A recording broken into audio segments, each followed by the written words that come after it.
Rabbi shrah li sadri wa yassir li amri wahlul 'uqdatam min lisani yafqahu qawli. Yang dirahmati Allah, pimpinan taman, pimpinan surau, Tuan Pengerusi dan jawatan kuasanya, tuan-tuan imam, tuan-tuan Bilal, barisan tuan-tuan Bilal, seterusnya tuan-tuan, puan-puan muslim muslimat, ahli jamaah, sahabat-sahabat saya yang dikasihi. Tuan-tuan, puan-puan muslim muslimat, sahabat-sahabat saya yang dikasihi, alhamdulillah kita bersyukur kepada Allah Subhanahu wa taala di atas segala limpah kurnia rahmatnya yang tiada terhingga kepada kita. Yang penting selepas Ramadan ni kita hayati ayat Quran yang berbunyi wallazina tadaw zadahum huda wa atahum taqwahum. Maksudnya orang-orang yang mendapat petunjuk, lepas dapat petunjuk tu bertambah lagi petunjuk dia, dan datanglah sifat takwa kepada mereka. Maksudnya kalau ikut huraian Ustaz Qardawi, siapa yang dapat petunjuk, maksudnya kalau Ramadan tu dia dapat petunjuk lah, puasanya sempurna, qiyamnya sempurna, amalan Ramadannya sempurna. Kalau betul dapat tu, wallazina tadaw, dapat petunjuk tu, zadahum huda, bertambah petunjuk dia lepas tu. Lepas Ramadan tu, segala amalan yang masa Ramadan tu berterusan lagi. Wa atahum taqwahum, datanglah sifat takwa kepada mereka. Yang kita kata puasa ni la'allakum tattaqun, supaya semoga kamu ni bertakwa. Tuan, yang saya kata penting tu itulah. Berjaya tak kita mencapai yang disebut tu? Kejayaan kita berpuasa dengan sempurna dan beribadah malamnya dengan sempurna. Berjaya ke tidak? Nak tahu berjaya ke tak berjaya, tengoklah lepas Ramadan. Jika semuanya ada lagi, puasa ada lagi, qiyamul lail ada lagi, solat fardu berjamaah ada lagi, solat-solat sunat ada lagi, baca Quran ada lagi, bersedekah ada lagi, malah lebih bagus lagi daripada yang lepas. Itulah kesan Ramadan. Itulah yang disebut bila sahabat berjumpa pada hari raya, mereka akan mengucapkan taqabbalallahu minna wa minka, semoga Allah menerima daripada kami dan kamu. Semoga Allah menerima amalan ibadah Ramadan kamu, semualah amalan Ramadan tu daripada kami dan terima daripada kamu. Minna wa minkum taqabbal ya karim, semoga terimalah daripada kami dan kamu, oleh Allah yang maha mulia. Kan? Itulah ucapannya, ucapan hari rayanya itulah yang sunnah, yang sunnah, yang sunnahnya itulah. Jumpa taqabbalallahu minna wa minka, jawapan minna wa minka wa minkum taqabbal ya karim, ataupun ucapan biasa kita taqabbalallahu minkum, tak apalah, sama jelah kan. Tak payah kita nak tukar sana tukar sini, ambil yang biasa. Taqabbalallahu minna wa minkum pun boleh kan, wa minkum pun boleh, minna wa minkum taqabbal ya karim. Maka teramallah satu amalan sunnah di hari raya. Walaupun hari raya dah berlalu, dah 2 minggu lebih dah, tapi suasananya masih lagi. Saya tak hurailah tuan-tuan, cuma nak bagi tahu kita ni nak tahu dapat takwa tak dapat, berjaya tak berjaya, Ramadan tu diterima tak diterima, tengoklah lepas Ramadan ni. Tengok diri kita lah macam mana perjalanannya kan. Baik tuan-tuan, kita kembali kepada kitab Syama'il Muhammadiyah kita. Kita masih lagi membicarakan hal Rasul tentang rambut, cuma perbahasan hukum, perbahasan hukum daripada tajuk rambut ni kan. Pada siri yang lepas kita ada beberapa hukum yang telah kita bahaskan, di antaranya yang dilarang ialah yang disuruh ada, yang dilarang ada cabut kat badan ni, Yang disuruh mencabut bulu ketiak dan membuang bulu ari-ari adalah sunat kan. Kalau tak cabut pun cukup lah kan. Kemudian mencabut atau membuang bulu atau rambut di kaki, lengan, betis, dada, kepala dan sebagainya, sama ada lelaki atau wanita, adalah harus yang tu. Yang ketiga, yang tak boleh ni. Ni banyak larangan hadis ni. Mencabut bulu kening adalah haram. Orang lelaki tak buat, orang perempuan pun haram juga kan. Haram-haram pun menjadi kebiasaan. Dia nak suruh cantik ke apa ke tak tahulah kan. Kita nak cantik ke, nak apa ke, nak menarik ke, jangan sampai yang haram kan. Dan disebut sini, begitu juga dilarang mencabut atau membuang bulu di muka mengikut jumhur ulama, termasuklah mazhab Syafi'i, kecuali jika seorang wanita ditumbuhi misai atau janggut, maka sunat membuangnya. Maksud muka ni tuan-tuan, cabut bulu di muka tak boleh ni, asal dia kening tak boleh. Tapi rupanya ada larangan tambahan lagi, mencabut bulu di muka ni, maksudnya bulu halus-halus ni, dia ada bulu agak hitam sikit, bulu yang tak apa nampak sikit. Jadi orang ni nak suruh cantik, nak suruh halus, mungkin dia cabut ni. Tak boleh, sini tak boleh. Kecuali kalau bagi seorang perempuan tu, tumbuh dia tu macam tak sesuai dengan dia kan. Tak sesuai dengan dia, nampak bulu tu agak tebal sikit ke apa ke. Dia ada dua jenis tu, ada yang tebal, ada yang halus. Yang tebal takut dia tebal nampak macam tak sesuai dengan perempuan, itu boleh. Apatah lagi kalau janggut dan misai perempuan ada, itu harus dan sunat, boleh cabut. Gitu je lah tuan. Maknanya kalau kita ambil satu pisau cukur tu, kita duk cukur karuk sini yang halus-halus, tak boleh sini kan. Dia kata dilarang mencabut tu yang bulu di muka tu, kecuali perempuan tu lah, kalau nampak tak sesuai dengan perempuan, lebih sangat apa, kalau misai nak perempuan tu misai janggut, itu memang disunat pula cabut lah, sebab tak sesuai dengan perempuan.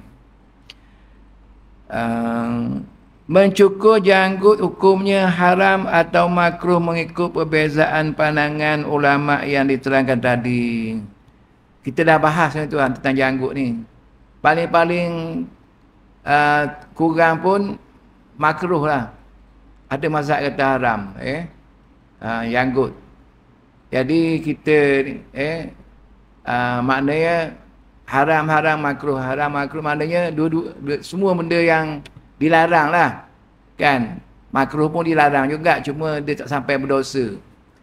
Jadi kita ni macam-macam mana pun, orang lelaki ni kena ada janggut. Ada janggut, kesimpulannya lah. Mengikut semangat hadis-hadis ni kan. Macam mana pun ada lah. Tak banyak pun, sikit pun ada lah. Kan? Yang kalau orang tu dia agak tebal, janggut dia apa, sekepal lah. Segenggam ni ha. Kan? Ada yang panjang, ada pendek tu, ada khilaf-khilaf dia lah. Jangan kita orang panjang kita pun kata apa panjang sangatnya. Itu ada pendapat dia. Ada orang yang dia segenggam gitu, itu ada pendapat dia. Kan kita jangan cakap sembarangan lah, kan. Yang tak naknya tak ada langsung, kan? Tak ada langsung. Janggut tu, kita biasa kita ni tak ada janggut. Kita sekolah tak bagi ada janggut. Ada pekerjaan pun tak boleh janggut. Tu nak macam mana, kan? Tapi bila dah terlepas daripada peraturan tu, kita nak kena ada janggut lah. Kalau ada tu, lagilah sunnahnya, kan? Sunnah dapatlah sunnah tu. Baik, seterusnya tuan-tuan, sahabat-sahabat saya yang dikasihi, kita sambung lagi perbahasan hukum lagi. Larangan-larangan syariat tentang rambut. Apa larangan tentang rambut ni? Pertama, mencukur sebelah dan membiarkan sebelah lagi tanpa dicukur, iaitu dipanggil dengan al-qaza'. Ini ditegah oleh Nabi SAW sebagaimana hadis Ibnu Umar radhiyallahu anhuma anna Rasulullah SAW nahal 'anil qaza'. Maksudnya, sesungguhnya Rasulullah SAW menegah daripada al-qaza'. Hadis Sahih Bukhari, kitab Al-Libas, hadis yang ke-5921. Dalam Sahih Muslim, kitab Al-Libas,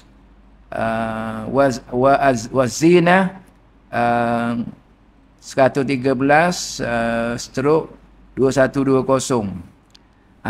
Dia ada hadis kata Rasulullah melarang qaza', yang rambut potong sebelah-sebelah hari.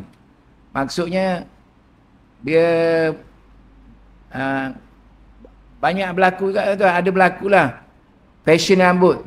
Dia cukur sebelah ni, sini tak cukur, dia cukur sebelah ni. Dia buat garis-garis, tak boleh, qaza' dia panggil. Qaza', dia buat garis, ukir-ukir rambut, buat eja-ejaan ke apa, samalah. Tak boleh qaza'. Anna Rasulullah SAW naha anil qaza'. Naha mencegah qaza' tadi, rambut yang dibuat garis-garis tu. Sana sini cukur, sini tak cukur, sini simpan, tak boleh gitulah. Kan? Kalau kita bergunting biasa bolehlah kita pendekkan sini. Mau macam mana gunting, sini nipis, atas biasa, itu tak apalah, sama je. Yang tak boleh ni dia jenis garis-garis tu, dipanggil qaza'.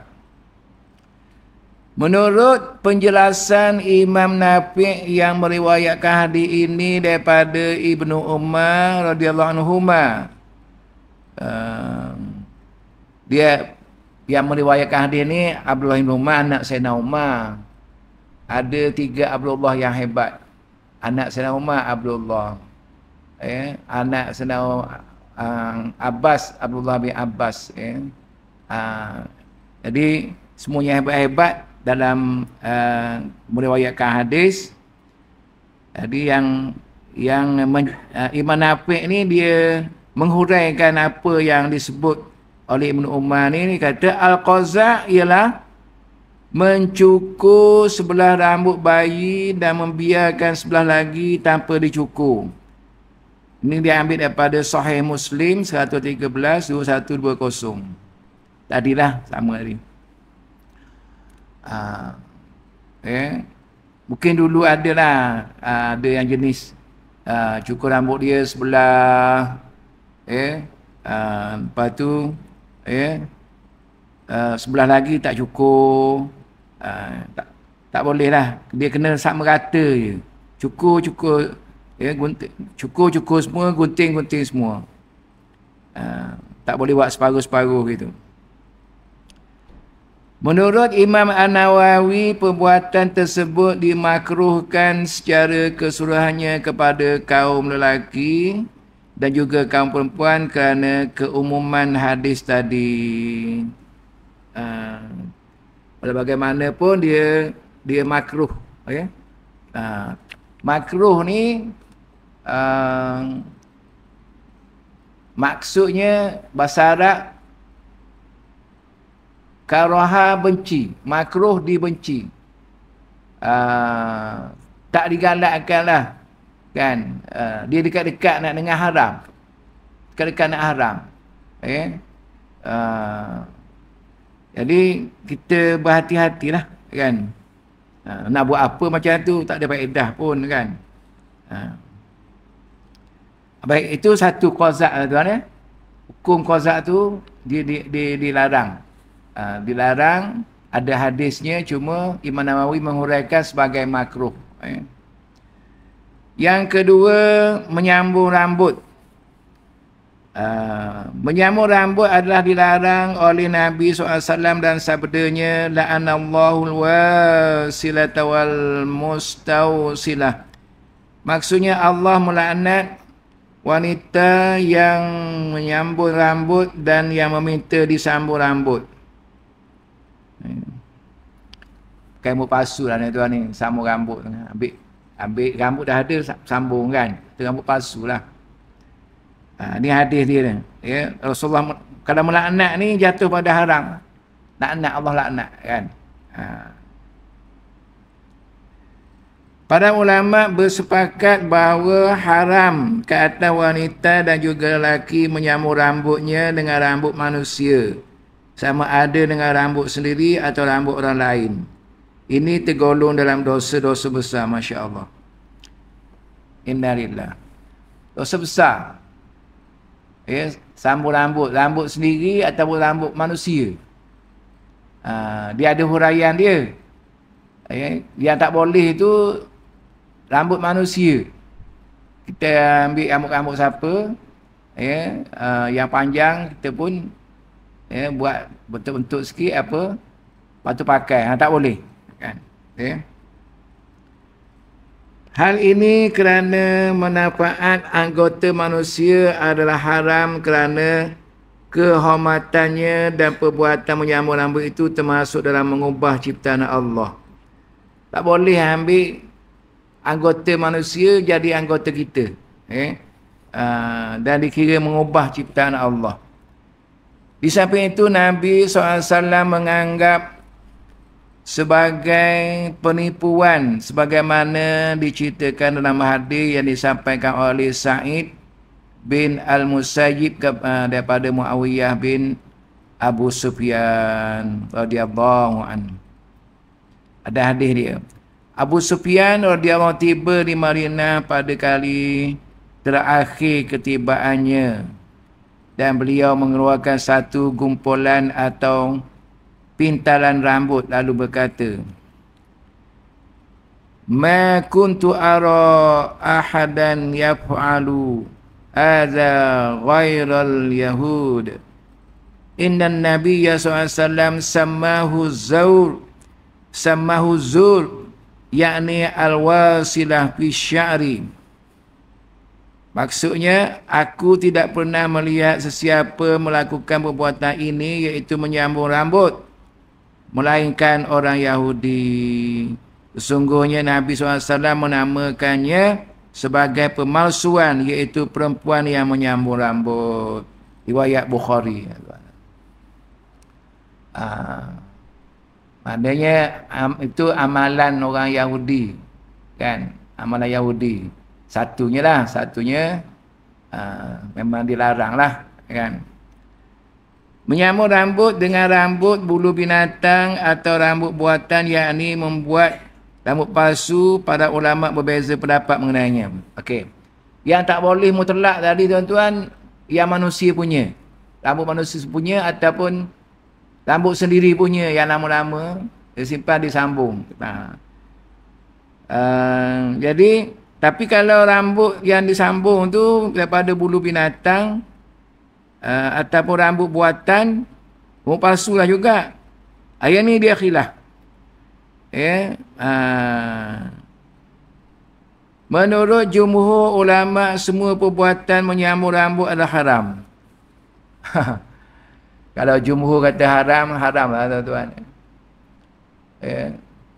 Dulu ada seorang hakim. Kan hakim kan kena pakai tu. Dia panggil apa? Apa nama tak ingat. Pakai tu. Lepas tu dia lah yang mula-mula tak pakai. Sebab dia faham hukum tu tak boleh pakai rambut palsu tu. Jadi siapa nama? Ada sejarah negara kita lah. Ya, dia lah yang memulakan tak pakai sebab dah tak boleh kan.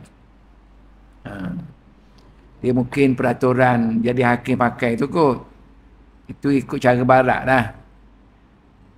Walaupun khilaf tapi disebut sini jumhur ulama kata haram. Jumhur. Sama ada dengan rambut manusia ataupun bukan manusia. Tadi manusia mutlak haram. Rambut manusia mutlak haram. Bila tiba rambut palsu yang direka ataupun bulu binatang, dia ada khilaf tapi jumhur kata tetap haram jugalah. Yang daripada manusia ke, binatang ke, yang rekaan ke. Kerana keumuman hadis tadi, hadis itu berbentuk umum. Sebagian ulama antaranya mazhab Syafi'i berpandangan yang diharamkan hanyalah menyambung rambut dengan rambut manusia sahaja. Ada pun menyambung dengan rambut bukan manusia, hukumnya harus dengan syarat-syarat seperti di bawah. Itulah kita ada pula pendapat kata harus kalau yang bukan rambut manusia lah, rambut binatang. Syafi'i pula tu, kan? Syafi'i pula tu. Tapi kalau ikut semangat tadi tak sedap dah tu kan. Sebab jumhur kata haram. Tak sedap dah. Cuma sebab kita ni bila ada khilaf tu kita kena ra'i khilaf, kan? Ra'i khilaf. Jadi dia kata harus ada syarat dia. Ada syarat dia. Pertama, rambut tu bukan najis. Rambut atau bulu bangkai iaitu rambut atau bulu daripada binatang yang mati tanpa disembelih.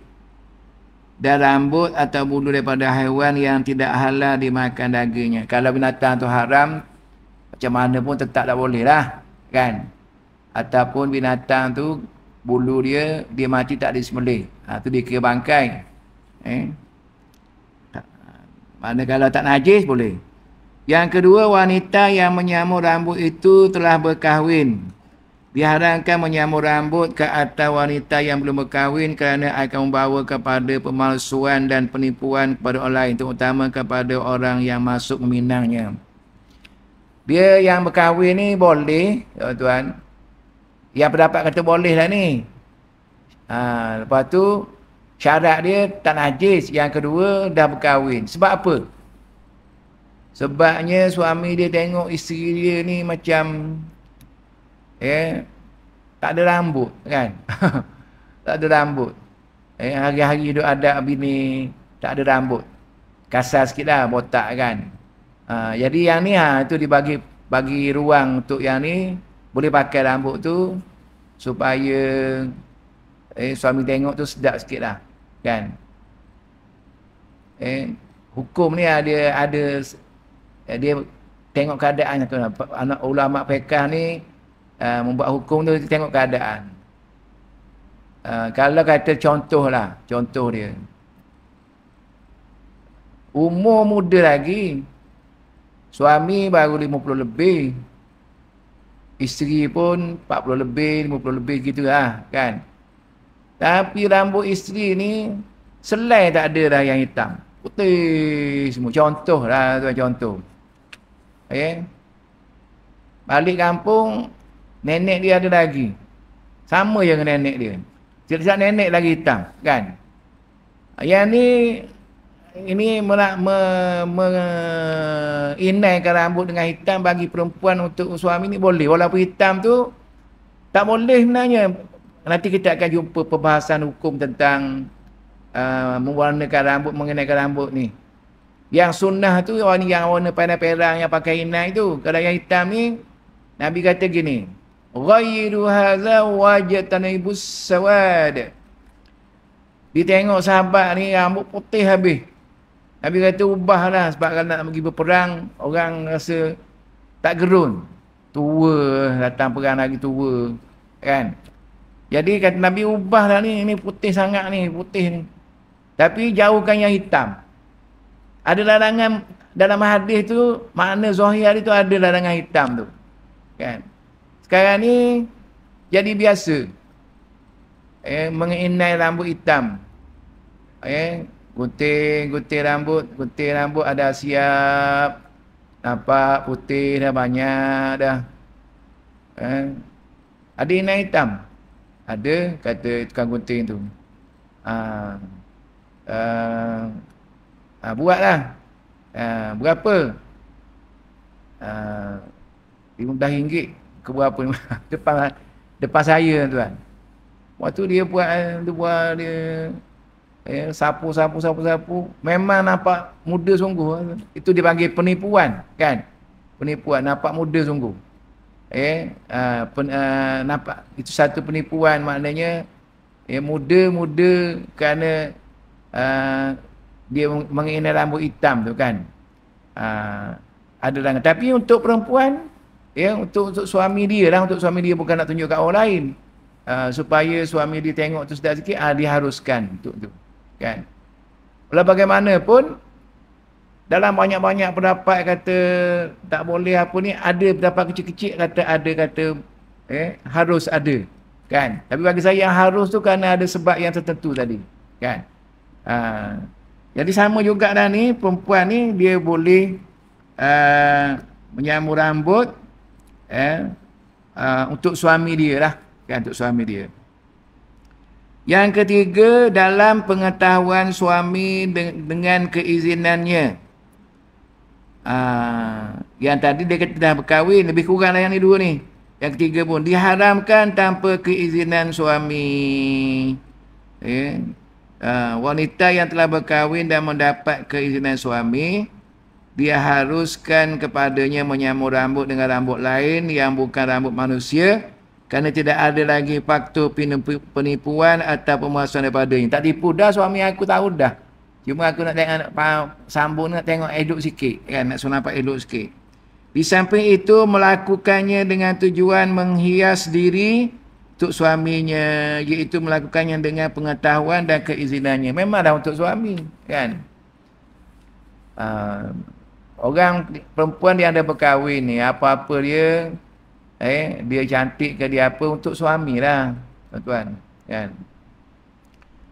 Jangan duduk kat rumah, kusuk masai, muka berminyak, tak mandi, bau badan, nak keluar, wah, terkejut ingat siapa pun isteri dia, kan? Duduk kat rumah, untuk suami lah, berhias cantik-cantik, pakai cantik-cantik, kan?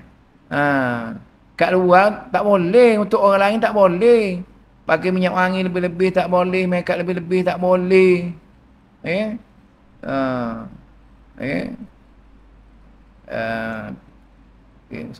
Sebab apa? Untuk suami, kan? Untuk suami. Nak tunjuk apa yang lagi kat orangnya, dah kita dah bersuami, kan? Nak suruh kata cantik. Cantik tu untuk suami, kan? Baik, tu yang syarat ketiga. Yang keempat, mendedahkan rambut larangan ke atas wanita. Diharamkan ke atas wanita mendedahkan rambutnya kepada lelaki ajnabi, yakni lelaki yang bukan mahramnya, kerana rambut ialah aurat yang wajib ditutup. Dengan sepakat ulama firman Allah Ta'ala, wal yutribna bi khumurihin 'ala juyubihin. Dan dalam mereka yakni wanita mukmin melabuhkan tudung-tudung kepala mereka hingga menutupi belahan leher baju mereka.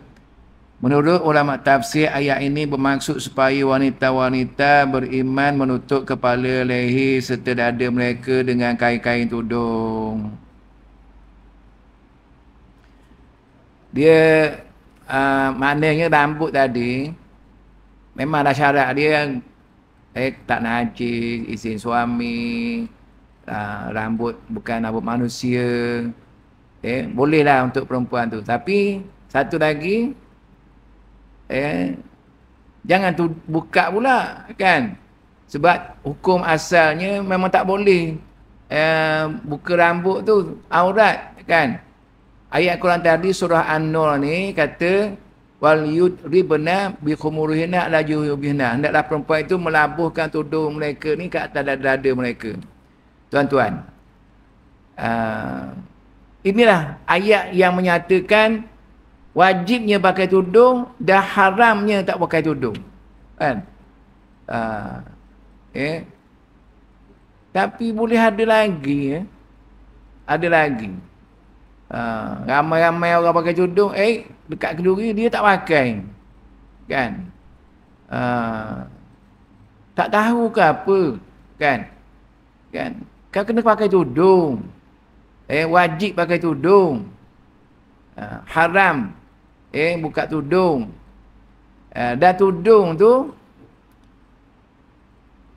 dia syarat dia tu tutup dada mereka. Maknanya atas labuh atas dada ni ada pakai dipakai ikat-ikat sini sudah. Pakai scarf. Pakai scarf. Ada orang datang lah, ambil scarf. Tak cukup scarf. Tutup sampai menduduk belakang. Sebabnya kalau tudung tu dia kecil, nampak bentuk dada, tak boleh lah. Dia kena elak bentuk dada tu. Sebab tu orang perempuan yang bagus tu dia pakai labuh sampai ke belakang ni pun labuh. Sebab tak nak nampak bentuk belakang ni pula. Kan?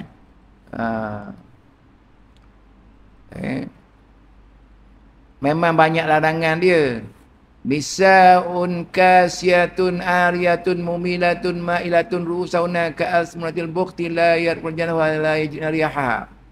Perempuan yang berpakaian masih lagi telanjang, maknanya pakai pakaian yang tak mengikut ciri-ciri menutup aurat, sama ada tudung tak cukup, kain tak cukup, ketat, jarang, bercolorful, banyak syarat dia. Maka yang mendedahkan kepala mereka seperti unta Khurasan, la yadkhuluna jannah wa la yajidna riha. Tak masuk syurga dan tak mencium baunya sama sekali. Buka ke buka? Orang pakai kamu tak pakai. Bergaya. Nak tunjuk besar rambut.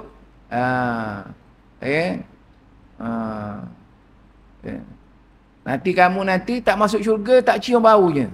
Ikut hadis tadi. Sebab tu orang pakai, sebab hukumnya begitu. Kan?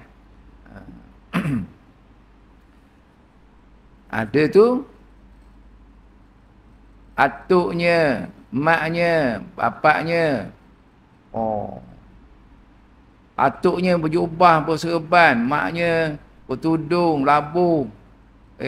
Bapaknya berkopiah. Anak pakai je ketat tak pakai tudung, jangan sama-sama. Sama jugalah. Tanggung jugalah. Kan? Ada di kalangan anak tu masih tak pakai tudung. Jadi itu dah cerita bab aurat perempuan lah pula tuan-tuan, kan?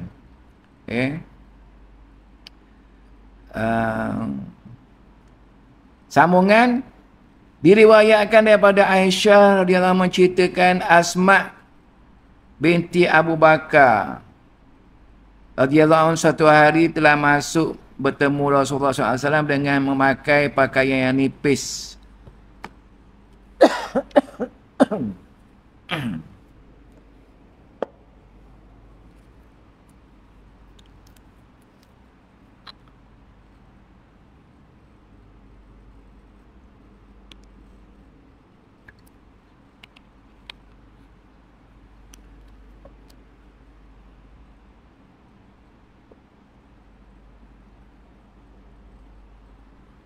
Pakaian nipis. Asma ni anak Sayyidina Abu Bakar. Abu Bakar ni kawan Nabi dan mertua Nabi. Asma ni tak ada kena-mengena sangat. Memakai pakaian ni tak kena mengena Nabi dah. Memakai pakaian nipis pantas baginda berpaling daripada melihatnya sambil bersabda, wahai Asma, sesungguhnya seorang wanita apabila telah kedatangan haid, yakni telah balik, tidak harus dilihat badannya melainkan ini dan ini saja, sambil baginda menunjuk ke muka dan kedua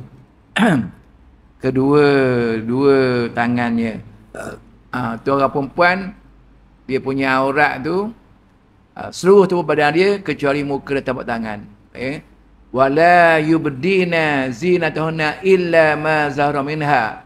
Tak boleh perempuan itu membuka aurat mereka melainkan apa yang biasa terlihat, iaitu muka dan tapak tangan. Dah tu ada yang tutup yang nampak mata je.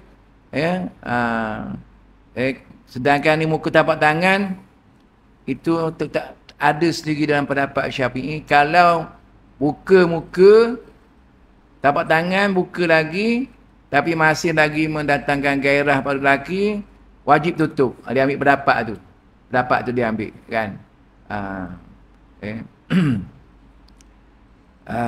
Hadis ini menunjukkan kepada kita bahawa seluruh badan wanita ialah aurat kecuali muka dan dua tapak tangannya sahaja. Seterusnya tuan-tuan, mencelup rambut dengan pewarna hitam, yang tak boleh ni. Diharamkan mencelup rambut dengan pencelup hitam kerana dilarang oleh Nabi SAW. Penjelasan lanjut akan dihuraikan dalam bab 6 nanti, insya-Allah. Saya sebut dah dia tuan, kan? Tak boleh yang hitam.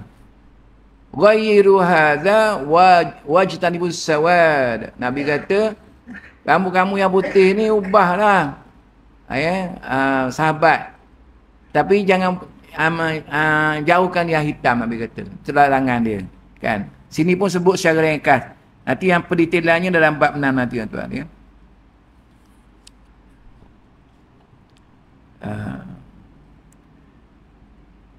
Mengikat rambut atau mendandan rambut, kita baca tu, yang tak boleh.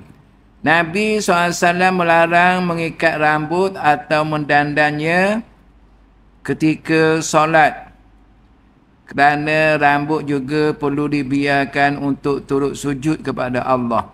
Ini sebagaimana hadis daripada Abi Rafi' radhiyallahu an. Naha Rasulullah SAW an yusalliya ar-rajulu wa huwa aqis sya'rahu. Rasulullah SAW menegah seorang lelaki mengerjakan solat dengan keadaan rambutnya diikat atau didandan. Berdasarkan hadis di atas dan hadis-hadis lain, seperti jumhur ulama merangkumi 4 mazhab, memakruhkan mengikat rambut atau mendandannya ketika solat kerana tegangan hadis. Tak boleh. Kalau tak solat tak apa. Kita dah jumpa dah, tak solat, Nabi pun ada dandan rambut, kan. Tapi sekarang ni tak sesuai kot orang kena rambut.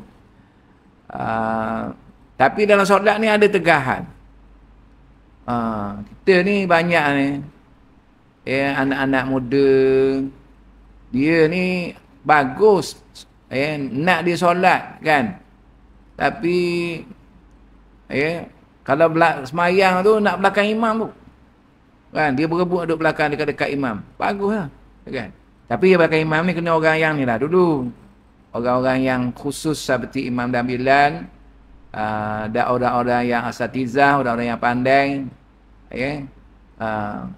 Sebab itu memang disuruh macam tu. Orang-orang yang Nabi kata orang belakang ni orang yang cerdik. Maksudnya orang-orang yang faham agama lah, sebab nak backup imam kalau berlaku apa-apa. Tapi kadang dah orang tak datang, tak duduk, dia lah ganti. Asatizah duduk menyorok belakang sana, orang pandai-pandai duduk menyorok belakang sana, merendah diri tak bertempat. Jadi orang-orang muda, orang-orang yang tak ni dah duduk kat depan ni, kan? Tuan, tuan bila azan dulu saya nak sambung sikit lagi tak, sebab ada ayat tak habis. Tadi kat mana dia? Okey tuan-tuan, ya. Tentang rambut ni. Saya masuk tajuk orang muda sikit, bukan semua yang bagus ni yang datang masjid ni, kan? Tapi nak kena betulkan beberapa perkara. Ada yang jenis ikat ni tak boleh lah. Dia tak pakai kopiah. Dia tak pakai kopiah. Lepas tu dia pun masa rambut ni macam berjunteng, dia pun ikat. Tak boleh larangan sini, kan? Dilarang mengikat rambut masa solat. Tapi larangan makruh lah. Itu satu. Kalau bagi orang perempuan boleh. Namun Imam Al-Iraqi berkata dikecualikan larangan tersebut kepada wanita kerana rambutnya aurat. Maka jika tidak diikat, dibimbangi akan terurai dan tidak dapat ditutup, lalu menyebabkan batal solatnya kerana aurat terdedah. Perempuan boleh, lelaki tak boleh. Makruh. Ikat rambut. Yang saya kata tadi tu kelemahan, beberapa kelemahan ni, dia kadang kita tengok-tengok, oh sebelah kita doakan imam, kan? Dia semangat nak duduk belakang tu. Tengok rambut dia dahi ni penuh. Dia tak faham tu. Masa sujud 7 anggota tu kena rantai, dahi tak boleh berlapik. Ni penuh rambut ni. Kalau ada sebahagian dapat ada sebahagian dahi dia kena lantai tu, okey dah. Ni penuh. Rambut jenis beetle penuh. Batal lah. Kan? Satu lagi, pakai t-shirt jenis fix, jenis singkat-singkat. Bila dia sujud, dia rukuk, terbuka belakang. Dekat punggung dia. Surah melondeh sikit, baju tertarik sikit, terbuka aurat tu. Masa sujud lagi nampak lah, kan? Jadi singgah semayang tu bagus dah, tapi benda-benda yang membatalkan tu dia tak faham. Membatalkan solat, terbuka aurat, berlapik dahi, Baik, sahabat-sahabat yang dikasihi, saya nak tambah sikit mengenai kesempurnaan solat yang kita tak berapa jaga, menyebabkan kita tak boleh. Pahala berjamaah tu, salatul jamaati afdalu min salatil fardhi bi 27 darajah. Solat berjamaah itu afdal, lebih baik pahalanya daripada sembahyang seorang diri itu 27 kali ganda. Kalau 1000, 27,000. Tapi dapat 1000 je. Contoh, bukan 1000. Itu contoh, angka contoh ya tuan. Pahala solat ni payah nak kira dengan angka lah, kan? Contoh, kan? Sembahyang berjamaah patut boleh 27,000. Tapi boleh 1000 je. Sebab apa? Sebabnya tak mencapai syarat-syarat kesempurnaan berjamaah, kan? Kesempurnaan solat berjamaah. Dia kata i'tadilu fi sufufikum, kan? Luruskan saf kamu, man kibahu biman kibi sahbihi, bahu bertemu dengan bahu sahabat sebelahnya. Habis sini alhamdulillah, saya perhati sini alhamdulillah rapat dah. Kata Imam Suyuti bila ditanya apa hukum orang yang tak menyempurnakan saf, maksudnya tak lurus saf dan tak dapat saf. Saya jawab, la tahsulu bihi fadilatul jamaah. Imam Suyuti jawab, Imam Fiqh ni, bawah Syafi'i ni, dia kata tak dapat fadilat solat berjamaah. Tak dapat yang 27 tadi, dapat satu je. Gandaan dia bukan pahala 27. Bukannya pahala satu. Gandaan satu.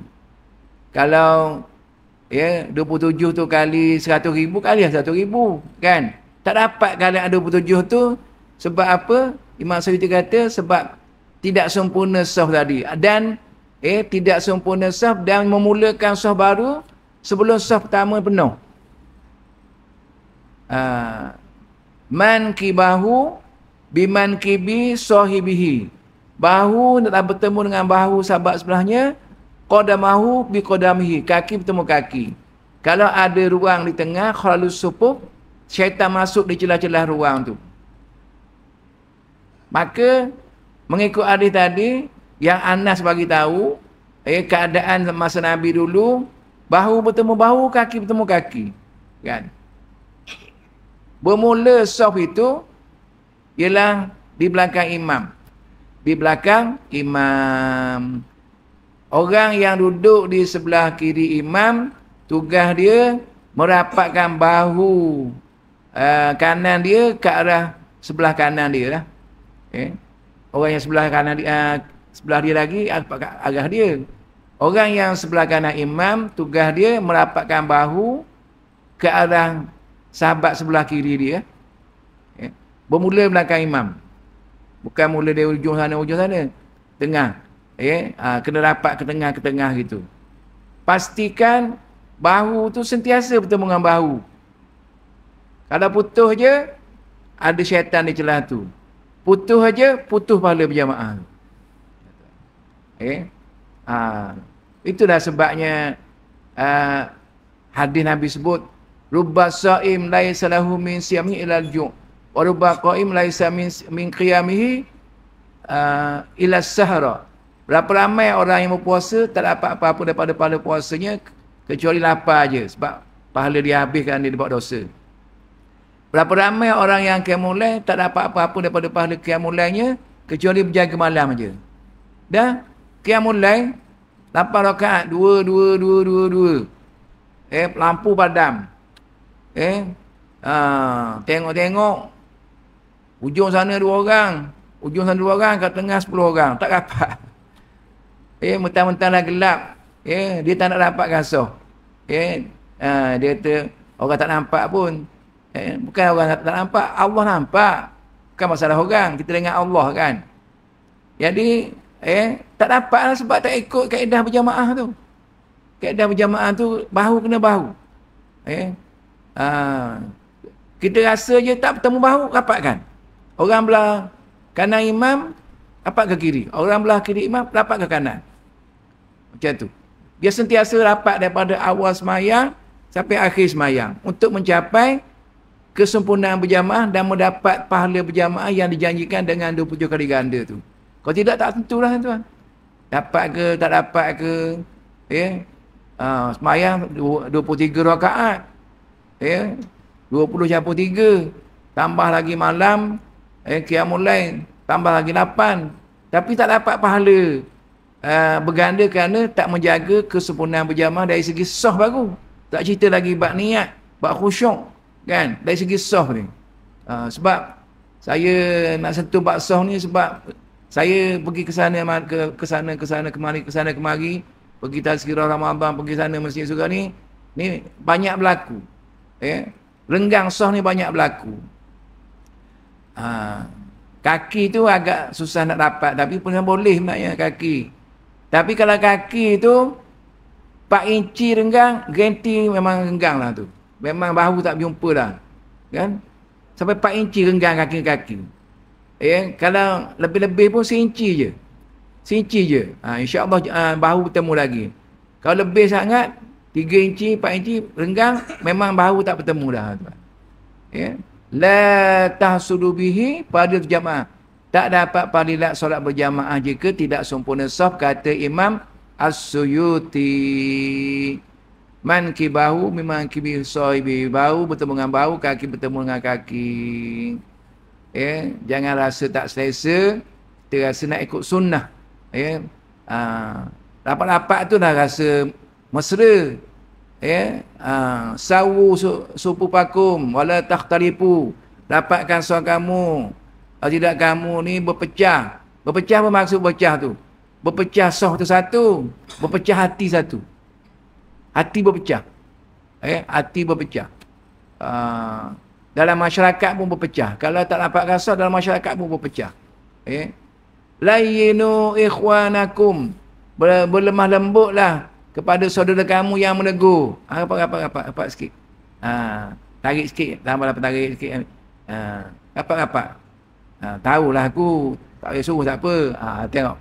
Layyinu ikhwanakum, berlaku lemah lembutlah kamu kepada sahabat-sahabat kamu yang mengajak rapatkan soh tu. Nabi pesan awal sebab ada orang dia buat degil.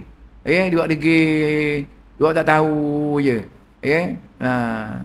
Jadi itulah adalah keberkatannya, hikmahnya rapat-rapat tu adalah keberkatannya. Dah panjang sikit tuan sebab nak tambah mengenai tentang perkara yang saya nak sampaikan sikit lah tentang soft. Tapi sini alhamdulillah nampak rapat. Alhamdulillah, tahniah. Jadi saya mohon ampun kepada Ta'ala dan minta maaf kepada tuan jika ada kekurangan, kesilapan dan sebagainya. Apa yang baik adalah Allah Ta'ala, apa yang mana Quran tangan saya sendiri, hakikat kedudukannya kita tanggung majlis kita dengan majlis tasbih kafarah dan surah Bismillahirrahmanirrahim. Subhanakallahumma wa bihamdik, asyhadu an la ilaha illa anta, astaghfiruka wa atubu ilaik. Bismillahirrahmanirrahim. Wal 'asr innal insana lafi khusr illa allazina amanu wa 'amilus solihati wa tawassaw bil haqqi wa tawassaw bis sabr. Wabillahi taufiq. Wassalamu alaikum warahmatullahi wabarakatuh.